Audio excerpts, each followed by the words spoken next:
But welcome to Water Wisdom 1. We'll meet again, what is this afternoon for sort of our time zone, but maybe your evening or your morning, depending where you are. And hopefully we'll see you again then. But I'm really excited about the brilliant presentations now. And Aditi, I'll let you do the chair. Yeah. Good morning and afternoon to one and all present here. Well, namaste from India. I'm Aditi Basu, an India-based independent researcher, and I will be chairing this panel titled Water Wisdom. Just a brief introduction of mine before we start off with the panel. I hold my master's in political science from Jamshedpur Women's College and diploma in international law and governance from the United Nations Institute for Training and Research. My research interests include Indian foreign policy, international relations, feminist power politics, soft power diplomacy, and climate diplomacy. Currently, I'm learning Mandarin from the Confucius Institute, University of Novi Sad in Serbia, and have attained B1 proficiency. Coming back to the seminar, there are a few rules which have to be followed in the panel. Each presentation will be of 15 minutes. If presenters exceed the time limit, we have Sam and Julia to remind us. I ask the audience to keep their questions for the end, as there will be 20 minutes of discussion, Q&A after all the presentations. At the conclusion of the final talk, you need to use the raise hand function to ask questions. If anyone is unable to do this because of issues with Zoom, you are welcome to speak. If anyone wants to ask a question but cannot unmute themselves, you are free to use the chat so that the messages can be read out. So without further delay, let's kick off. We we welcome our first speakers for this panel, Dr. Doerte Weig and Dr. Eleni-Ira Panourgia, if I'm not erring with your names. With a round of applause. Dr. Doerte Weig's fascination is to uncover how human physicality relates to socio-political transformation, ecological awareness. In her work, she combines anthropology, artistic research, creation, and sociosomatics. For Dr. Doerte, nurturing ecosomatic aliveness speaks to issues around human and planetary healing, regenerative cultures, relational intelligence, and decolonial approaches to power. Check out Dr. Doerter's work at www.movementresearch.net and her latest companion issue entitled Ecologies of Embodiment, Listening with Earth in the 7th issue of the Journal of Embodied Research. Dr. Eleni is a sound and visual artist and researcher.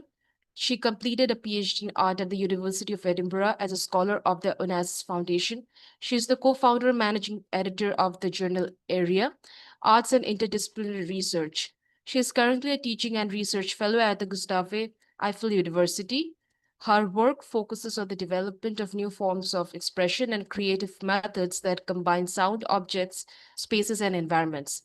She explores the potential of such complex morphologies within artistic design, social and ecological processes. Her works have been presented internationally in museums, galleries, festivals, exhibitions, radio shows, academic journals, edited volumes, and conferences. So now the floor is yours.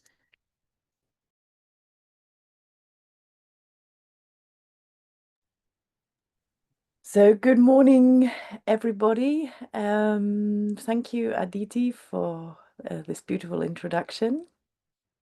And Eleni and I are very, very honored to open this first Water Wisdom session. So we will present together, and Eleni has the slides. Okay, there we are. And as you can see, I found a very special water transition mode in PowerPoint. But, oh, they're going a bit fast. Hang on. Thank you. So our presentation is titled Speculative Fabulations with Water Mythologies. And Eleni, would you like to say anything before I start? Yeah, hi everyone. Thank you very much for the introduction, Aditi. It's great to be here. I think the slides are timed, so I'm gonna just untick that. That's why they're changing fast. Okay. So I hope they should be a little bit slower, but okay, they are what they are. It's flowing. Shall we start? I'm gonna just share my screen.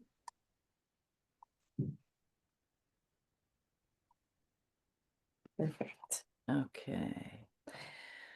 So, asking the question, what does it mean to live with water? Countless mythologies around the world name water and our oceanic beings as female water goddess, as sea or river goddesses. And you may even know some from the areas where you live. And these goddesses are associated with protection, with fertility, and of course, with bountiful fishing.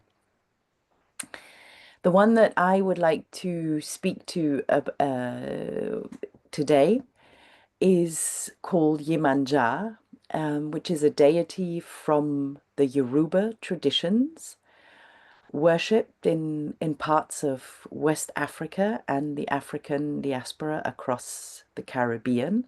And I remember that last week there was somebody also from the Caribbean presenting. So Yemanja is worshipped especially in the state of Bahia in Brazil. And she arrived there, as in most of the other places, together with the Atlantic crossings. Bahia was the first Portuguese colony and the original Portuguese colony in Brazil, and has the largest Black population today. And Yemanja has very many names, or the spellings of the name can be very different, and also many different depictions. And maybe Eleni, now you could start the slideshow. Thank you. And the images that we're sharing with you today are from the festivities, the so-called Dia do Yemanja, the Day of Yemanja, which is on February 2nd. And here you can see some posters which are up in the public space showing this. And the images are from 2018 and 2025, so this year and a few years back, when I was able to attend the festivities both in Salvador de Bahia, which is the capital state of Bahia, and Morere, which is a small island village on the island of Boipeba, along the coast of Bahia.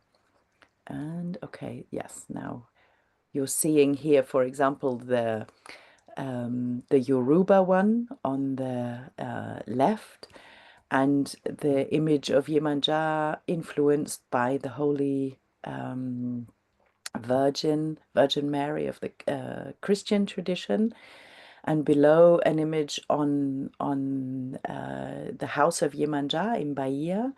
And if you walk around, even in bars and restaurants, you will find many different ways of showing her, and also the passion and the love for this goddess. So on the 2nd of February, people go to the beach or at the waterside, because she is also the goddess of rivers, and they honor her. As you can see, they dress mostly in white or light blue. And you bring offerings to the goddess, and this is mostly flowers, but also jewelry and perfume and many other objects. And the important thing is that you take them to the water, to the sea, and this goes together with music and singing and dance. Yemanja is one of the Orishas, which is a group of gods and goddesses. And each one of the Orishas has specific songs, specific movements, and the way they go together. So people bring this to the waterside. And the party often also includes fireworks. And the offerings are taken out to sea by boat.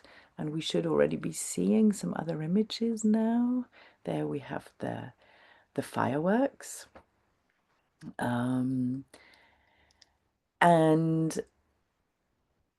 the call or the honoring for Yemanja is Odoya.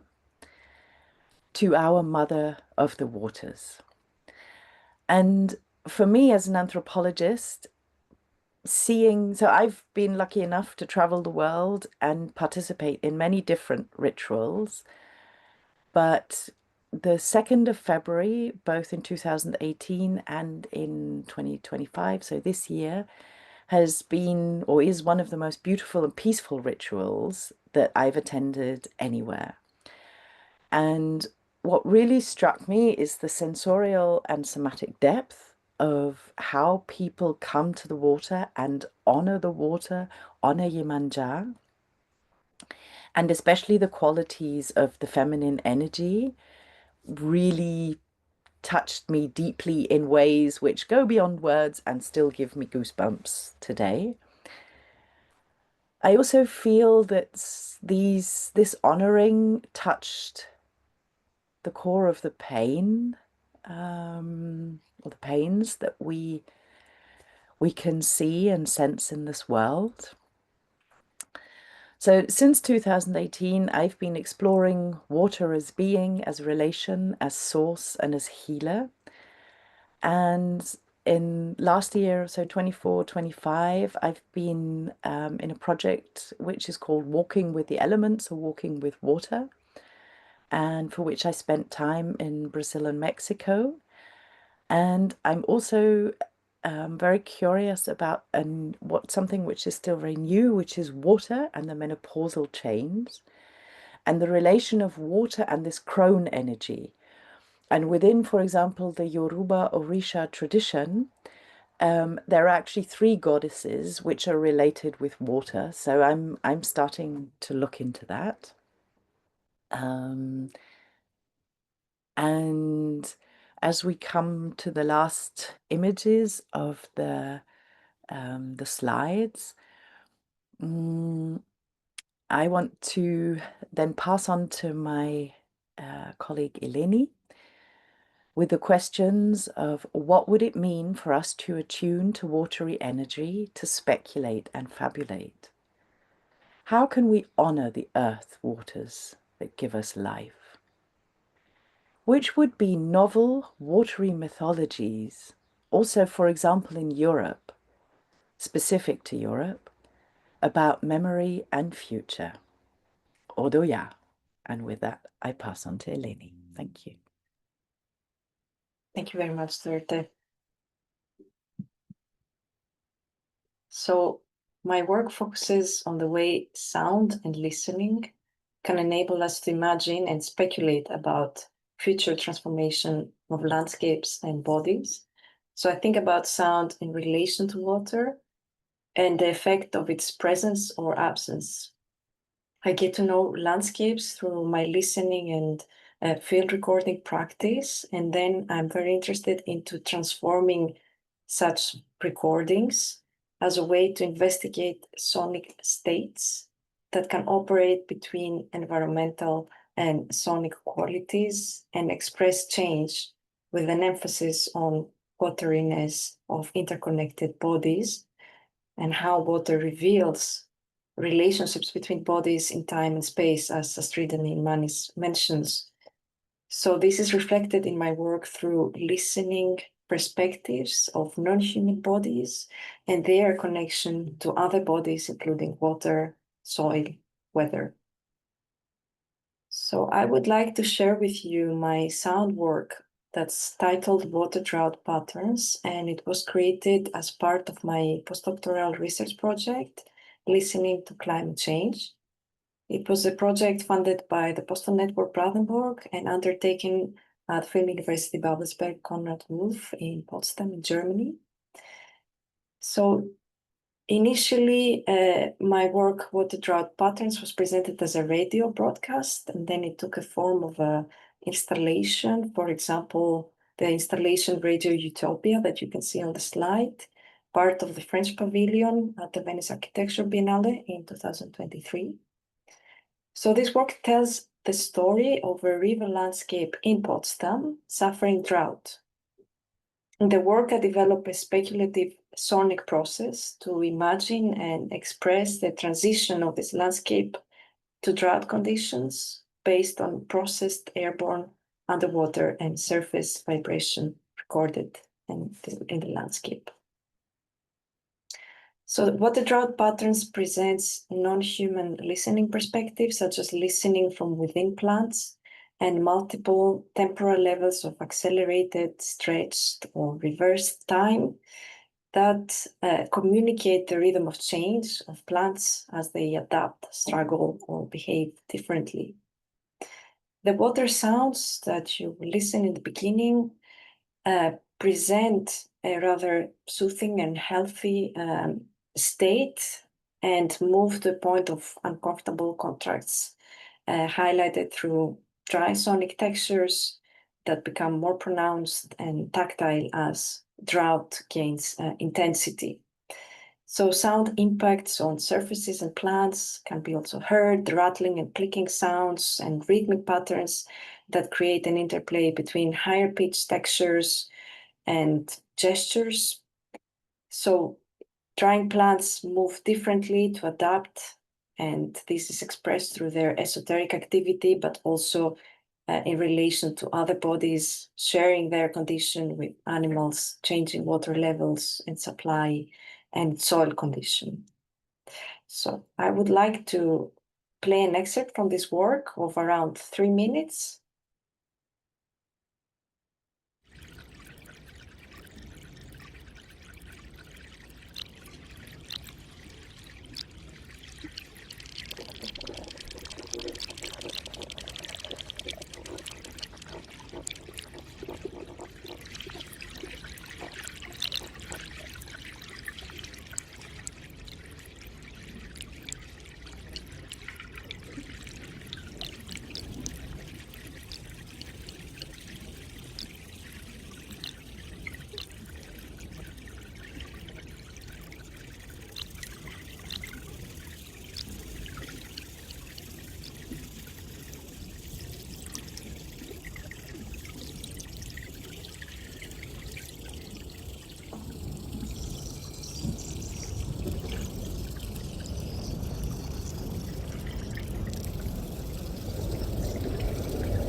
Thank you, Eleni.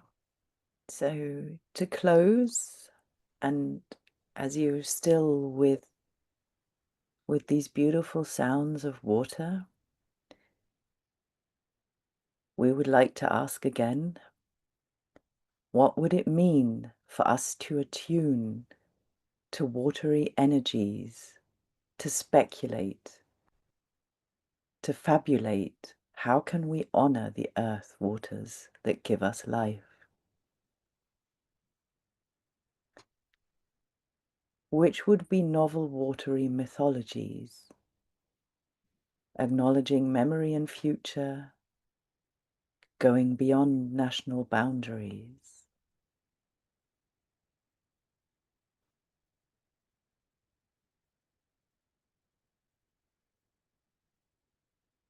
Speculating and fabulating a different kind of world.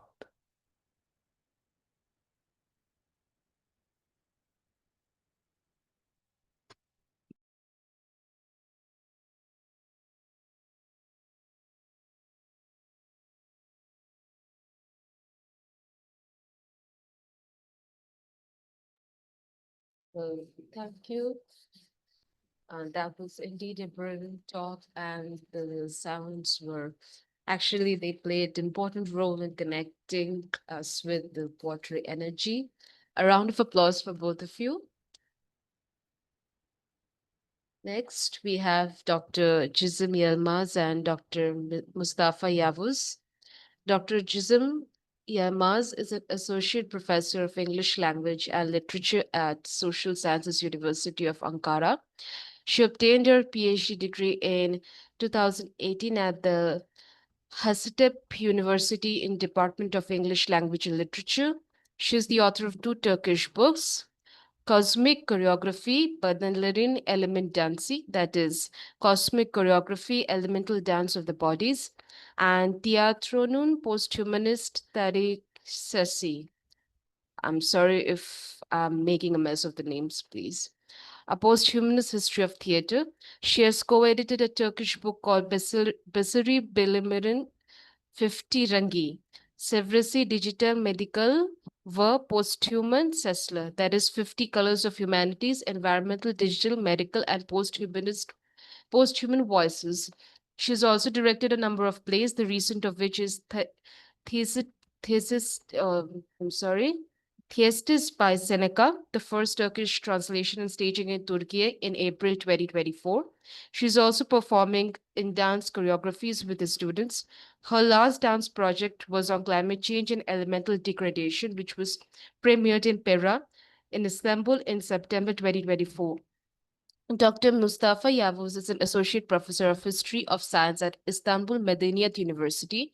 He obtained his first PhD degree in 2010 at Marmara University, the Department of Biology, and his second PhD degree in 2022 at Istanbul Medeniyet University in the Department of Philosophy. He is the author of a Turkish book, Bitki Biliminin Kökenleri, that is, the roots of plant science. He has edited a Turkish book called Tabiattan Tıbba Osmanlı Dasanlı Bilimleri, that is from nature to medicine, life sciences in the Ottoman Empire. He has also translated Ernst Mayer's What Makes Biology Unique into Turkish as Biyolojiye Benzeriz Kila Nadir. He has articles in national and international journals on legend taxonomy, ecology, and biomonitoring, history of materia medica, history of botany, and philosophy of biology. The title of the presentation is Anatolian Wetscapes, Wisdom of Water. A round of applause for both of them, and over to you.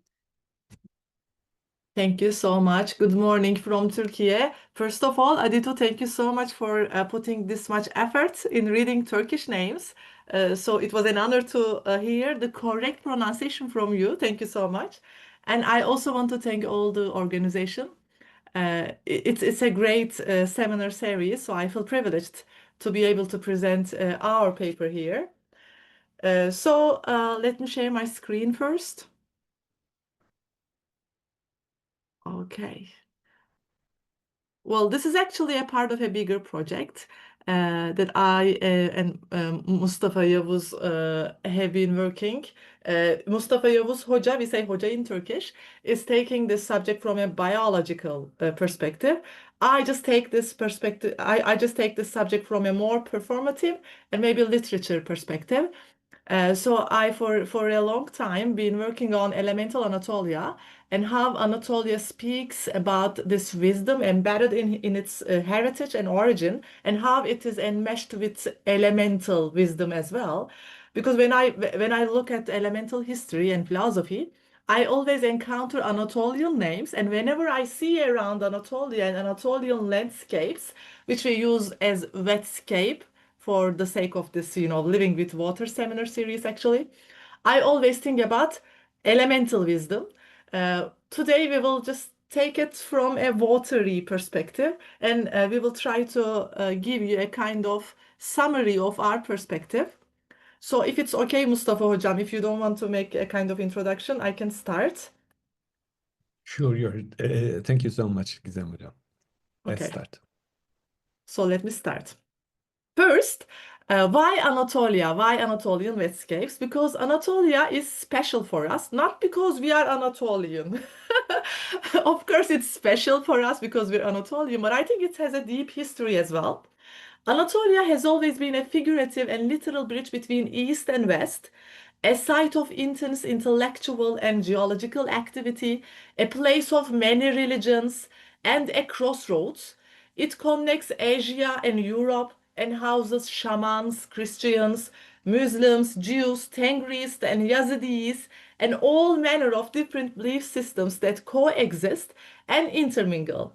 And it's actually, in my opinion, embedded in Anatolian landscape and Anatolian understanding as well. This geographical crossroads is not only defined by the diversity of cultural and ethnical backgrounds, but also by its dynamic and varied flora and fauna that we can find in Anatolia. We can actually experience 4 different seasons in the same geography at the same time sometimes, because we have 7 different regions. All of which I won't count right now, but they all have different climates, as a result of which we have different characteristics of each identity, actually, each person. The mountains in Anatolia constantly reshape the land, and it is still active in terms of tectonic activity because we are still experiencing earthquakes, the most deadly of which maybe you also heard 2 years ago. So it's still moving, actually. Anatolia is still constantly moving and becoming, which is in line with the post-humanist understanding of becoming, indeed. Because, well, I will not give all the discussions, yet post-humanist ideology sees that there is no fixed being and fixed identity. We are constantly changing and actually reshaped by each encounter. So Anatolia, in its own geographical actually formation, is constantly becoming and moving. That's why it is also worth noting. Anatolia is also a historical crossroads. Well, I feel like I'm carrying the flag of Anatolia, but they are true. It's also a historical crossroads where very critical and important events have shaped human civilization. It was actually in this land that the first coinage appeared by Lydians or Lydians. Money appeared in this land, which changed. It was a turning point in the evolution of trade and economic systems. Also, the first Treaty of Kadesh, was signed in this land between Hittites and Egyptian Ramses, indeed. And they became historical milestones. The first writing appeared in this land with the Sumerian, actually, historical records. So, historically, it has an importance. Mythologically, Anatolia also has an importance because we have many countless stories and legends that have shaped the collective imagination of people of the Western world as well. Because it was Homer, for instance, the father of Western literature, that drew upon the myths, landscapes, and the wars of Anatolia in his epics, which laid the foundation for the literary traditions of the West, actually. The Trojan War, the Gordian knot, or the myth of Medea are just few examples that we can take from Anatolian literary heritage, let me say. And these legends are still alive in the collective memory of civilization, constantly reshaping the identity of its people. So Anatolia is not limited to this geography only. It has exceeded its limitations indeed, which suggests that it co-evolves in an interlapping and overlapping phrase. That's why Anatolia connects different timelines in which past and present and future actually meet, and different generations. It becomes a kind of intergenerational and intertemporal, interspatial bridge indeed. And Anatolia's historical and mythological significance is not limited to the ancient times. The region has also played a key role in challenging historical narratives. The discovery of Göbekli Tepe and Karahan Tepe, they are not difficult to find online. Göbekli Tepe and Karahan Tepe in southeastern Anatolia has changed all the understanding in terms of historical categorizations of history, because it took us back to 9,000 before Common Era, and we saw that there were temples that were built to worship actually even back then. So it changed, it shattered all historical narratives as well, and it also happened in Anatolia. And the discovery of these archaeological sites, which are under protection today, they were just by chance. There were farmers living on that land, and when they were farming, they accidentally found some artifacts, and then Göbekli Tepe and Karahan Tepe were discovered. So Anatolia's secrets, historical secrets, let me say, offer new perspectives on the co-emergence of human culture, spirituality, social organization, materiality, historical narratives. So Anatolia itself is post-human and elemental. So we will take it from water perspective now. What about the etymology of Anatolia, which is also interesting? Etymologically, the name Anatolia itself reflects the region's role as a site of emergence. It derives from a Greek word, Anatole, meaning sunrise. So Anatolia is literally the land on which the sun rises all the time. The name evokes a place of new beginnings and constant transformation, which cannot be stopped because humans do not have any kind of control over the geological time. So the sun will rise, whatever it happens. The sun decides when it is going to stop, actually. And this word, Anatole, meaning sunrise, is derived from another Greek word, which is Anadole, meaning to emerge. So Anatolia etymologically also means emergence together with sunrise. So this emergence is central to understanding Anatolia as a geographical and cultural site where multiple temporalities, histories, and legacies converge. So it becomes storied, actually, not storied, but stored, like kind of stored, melting into one another, porous nature. That's why it is very, I get amazed whenever I think about Anatolian history, let me say. So all this interminglement, all this overlapping reminds me of Anatolian wisdom. About Anatolian wisdom, we have to mention Mevlana Celaleddin Rumi, who is very famous actually worldwide. Rumi has 7 advices to Anatolian people, to all the people actually, but Anatolian people have internalized these advices.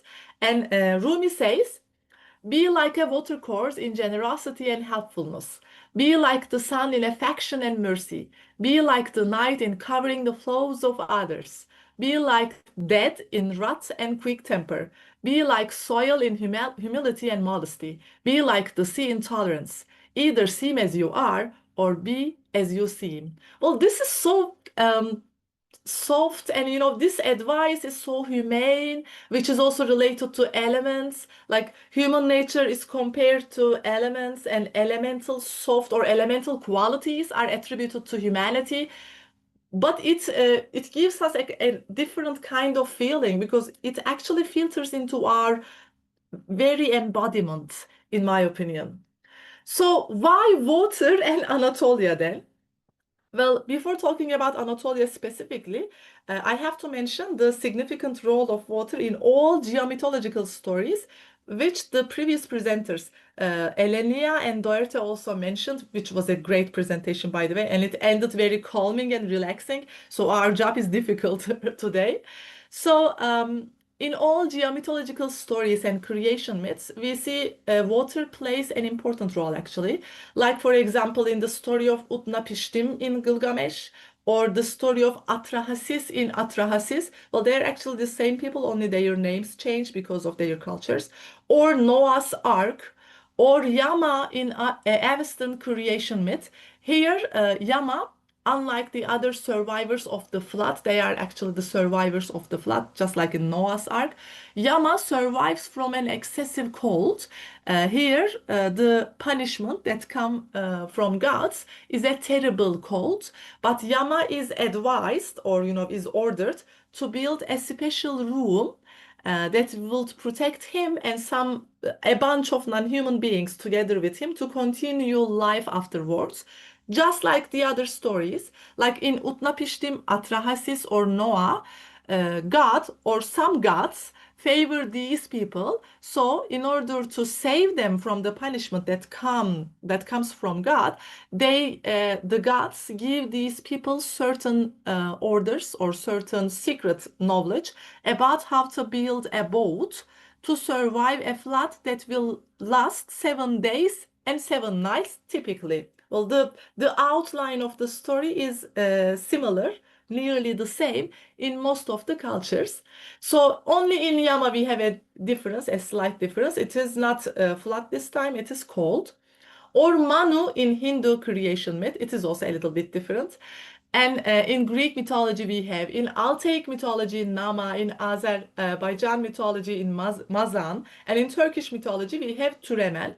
So all these geomythological stories gives us an idea actually. Water becomes a pusher of life and a cradle for the rebirth of humanity on earth. When we think that life actually comes from water, we all come from water, it makes sense, and all these geomythological stories are very meaningful in my opinion. So when we say water and Anatolia, maybe it's proper to mention Avicenna as well, whose great works on water are remarkable. So I leave the floor to Mustafa Yavuz to talk about Avicenna and water. Thank you very much, my dear colleague Gizem. And I'd like to say that water, yes, sure, water is very important for any living being on Earth, including the human beings. That's why we are not able to live without water, not only by drinking, but also how to say, we emerge on water, or we can say that life emerges on or over water. What is the relation with Avicenna and water? Avicenna has two different books related to the Anatolian Peninsula. One of the books is called El Kanun Fit Tıp, which means the rules or laws of medicine. And the second book is called El Shifa, which means the cure. It is about philosophy. Avicenna has a synthetic philosophy consisting of Aristotelian, Neoplatonian, and some Islamic philosophy, which has more than 3 pillars. But especially the Turkish people living in the Anatolian Peninsula, including the Selçukluan period and the Ottoman period, have followed Avicenna's books, how to say, to create or to comment on philosophy. So we can say that Avicennan philosophy was dominant in the Anatolia for more than 600 or 700 years. And also El Kanun Fit Tıp was very famous in the Anatolian Peninsula by means of medicine. So here in El Kanun Fit Tıp, we can find some information about water, Avicenna first deals with the general characteristics of water, water types, spring waters or rivers, under the title of The State of Waters in his first book of El-Kanun fi Tıp. El-Kanun fi Tıp consists of 5 different books. The first book is called Külliyat, which gives the general principles of medicine. The second book is called El Mufredat, which gives more information about materia medica, mostly based on the Dioscorides Materia Medica. Third and fourth book are called Mualecat and Humiyat, which are about illnesses of the body, including the infectious diseases. And the fifth book is called Al Murakkabat, which means the compound drugs or compound medicines to use body healing. He mentions water in the first book, and there he talks about water purification methods like filtering, distillation, boiling, and draws attention to the water of the river Amu Derya in the central Asian part. Today, east of Caspian Sea.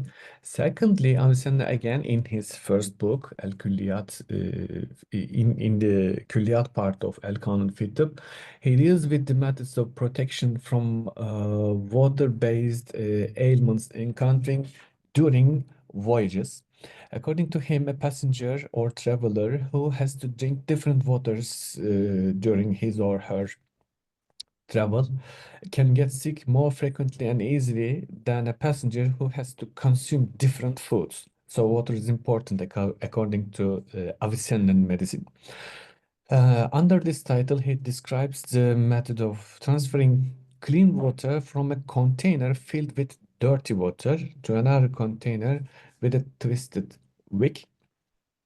Probably this comes from Galenic medicine. We see that Avicenna tried to minimize negative effects by adding some plants or minerals to brackish and salty water. However, he advises the traveler to take clean water with them before going on a journey. Carry clay with them for water purification, and filter the water or drink it with the help of a straw. Third and lastly, Avicenna mentions water in the Mufredat, second book of El Kanun fi Tıp. This section discusses the use of water and its effect on different parts of the body. In this section, Avicenna or Ibn Sina recommends drinking water alone or mixed with some herbs or wine.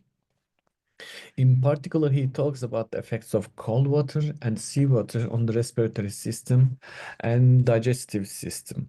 In this part also, he says that there are 4 elements in the universe, you know, the earth, the water, the air, and the fire. Among the 4 elements, only water is a part of materia medica, he says, not the earth, not the fire, not the air. So, how to say, the Avicennian medicine and Avicennian philosophy, let's say peripatetic philosophy, has been dominant in the Anatolian Peninsula by means of water as well. Thank you. Thank you, Dr. Yavuz, Mustafa Hocam. So he is taking this topic from a more scientific perspective. But what we want to show actually is that Anatolia is like a blend of science and legends and, you know, all these stories. So I will now take the floor again because I want to mention, well, it will take just a few moments, actually, a few minutes, let me say. I want to mention some important legends in relation to Anatolian Wetscapes right now. So Anatolian landscapes in which we have the dominance of water. I have chosen a few, actually we have chosen a few to mention here. The first one is Balıklı Göl. Maybe you already know the fame of Balıklı Göl, which is also known as Pool of Abraham. Balıklı Göl literally can be translated as lake with fish. It has a legendary history actually. And this place is believed to be sacred and is believed to cure sick people once you touch the water here, the body of the water here, so it is actually somehow interrelated to Avicenna's philosophy of water as well, science of water as well. So what is this Balıklı Göl? Balıklı Göl is located in Şanlıurfa, which you can see in the slide, which is a city located in the southeastern part of modern Turkey. It is actually, it embodies a story related to a combination of fire and water. The Anatolian legend says that upon Abraham's rejection of worshipping Nimrod's icons, Nimrod is the famous cruel king, and Abraham is famous for saying God is one and only. He is the first prophet actually who says this. Abraham rejects worshipping Nimrod's icons, and Nimrod casts Abraham into a massive fire, but fire is transformed into water, and all the logs which were brought to burn Abraham were transformed into fish by divine intervention. That place is further transformed into a sacred lake known as Halilur Rahman Lake as well. This lake is believed to cure sick people and drive all the troubles out of one's household. So if you have anything that makes you feel disturbed, go to that place and then you will be relieved. It is the general belief. So many scholars, many writers also wrote about this sacred land. One is Yaşar Kemal, who is one of the most famous and most intellectual novelists in Turkish literature. So Yaşar Kemal talks about how the body of this lake cures people and how it actually has a dominant place in human imagination, especially in the people of Şanlıurfa, let me say. So let me read a few parts of the quotation. So this water is a remedy for all the sicknesses. Medicine, let me check it.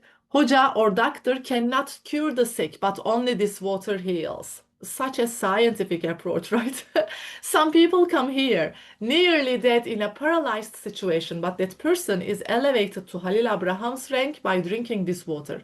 Then he becomes all fresh and healthy in 2 days. But he or she needs to have a true and pure heart. If you put some of this water to the eyes of newborn babies, their eyes will never get sick. No sickness can come close to them. If you take a bottle of water to your house, no trouble will come close to your neighborhood. Believe me, Halil Ibrahim was born on this land. What is this water? This water is of the fire of goodness. Badness can never come close. Well, this is the general understanding nearby. This sacred place is believed to cure people. This is another photo about this sacred place. There is one more body of water near Balıklı Göl, which is known as Ayn Zeliha Lake. Zeliha is a female name in Turkish tradition. Zeliha is actually Nimrod's daughter.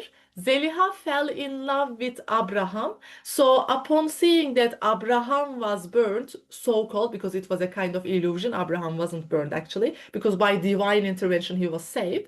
So upon seeing the so-called death, supposed death, Zeliha starts to cry, and she cries so much that it forms a kind of body of lake.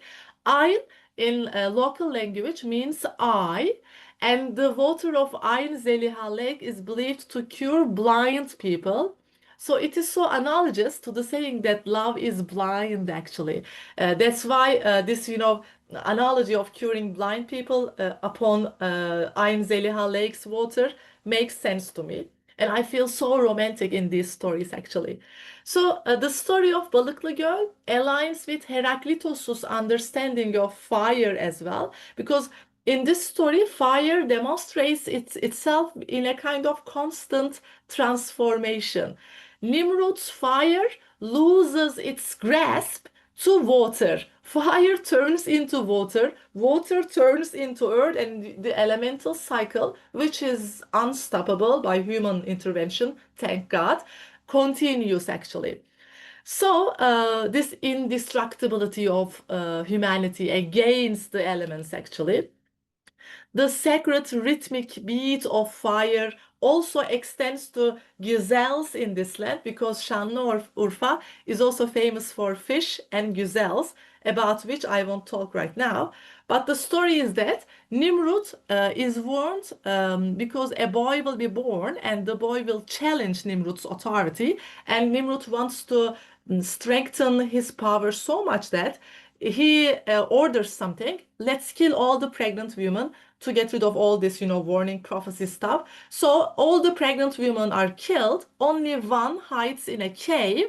That happens to be Abraham's mother. So Abraham is born in a cave, and till the age of 16, Abraham is fed by a gazelle.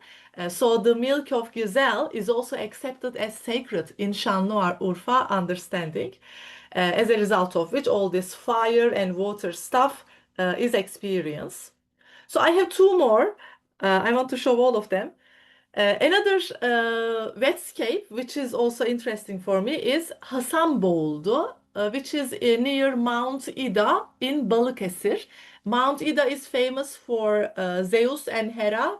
They sat there and they watched Trojan War, in which Hera actually used some magic to make Zeus sleep in order to have a kind of finger in the Trojan War. But it is for another topic, so I will cast it aside. So Hasanboğuldu also has a very heartbreaking story. Hasan was a young person who fell in love with a very beautiful girl, Emine, but Emine's father didn't want them to get married because of some other stuff. So Emine's father said that you have to carry 60 kilos of salt to the village, and the distance is 5 hours on foot. So he said, okay, I'll do whatever it takes to marry Emine because I'm so in love with Emine. So while carrying the salt, it was so hot and he was so tired that her back started to burn because of this, the combination of salt and heat. So he said, I will just cool myself in one of the rivers here, one of the lakes here. So when he jumped into the lake, he got drowned actually. And Emine, upon seeing his shirt flying on the water, hanged herself on a tree, and the tree is now known as Emine Çınarı, which is literally the plane tree of Emine. And this lake is known as Hasanboğuldu, which is literally translated as Hasan got drowned here.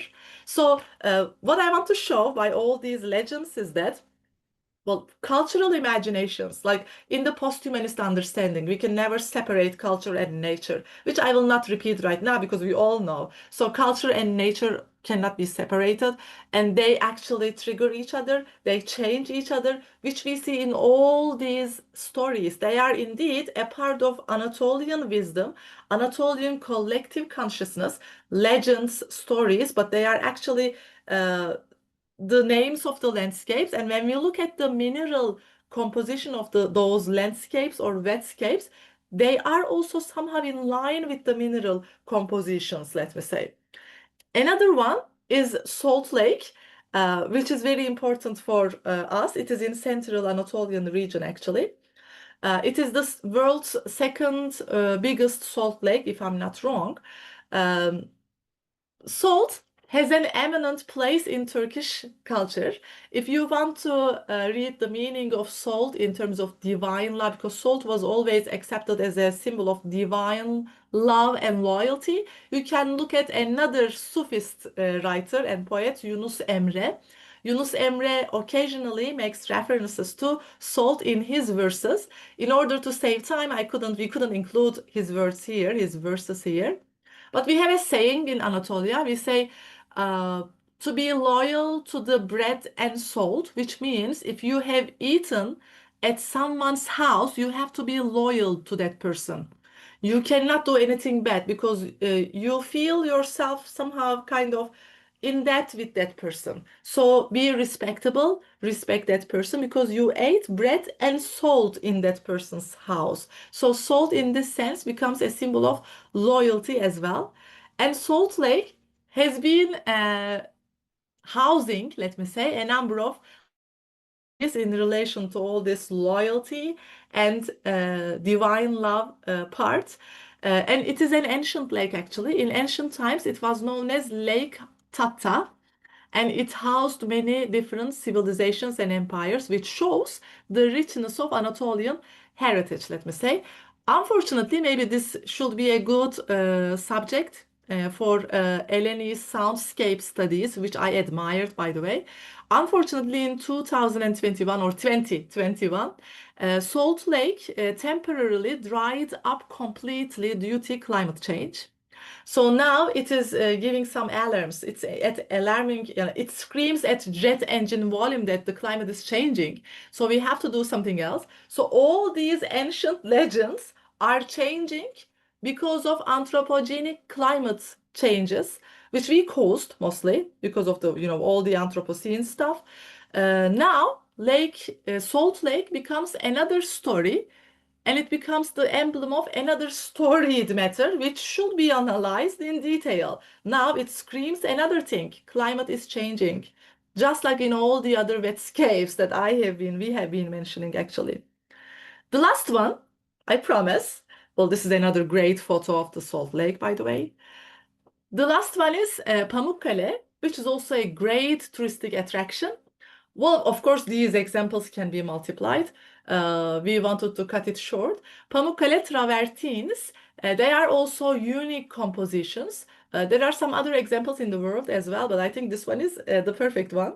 So deep in the earth, beneath Pamukkale, we have also the ancient Roman city of Hierapolis there. So there is also ancient city remnants there.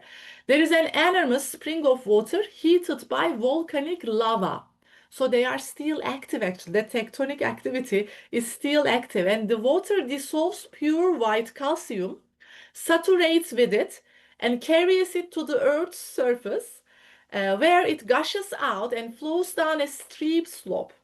Cooling in the open air, the calcium precipitates out of the water, sticks to the soil, and forms cascades of white calcium frozen in stone called travertine or thermal pools.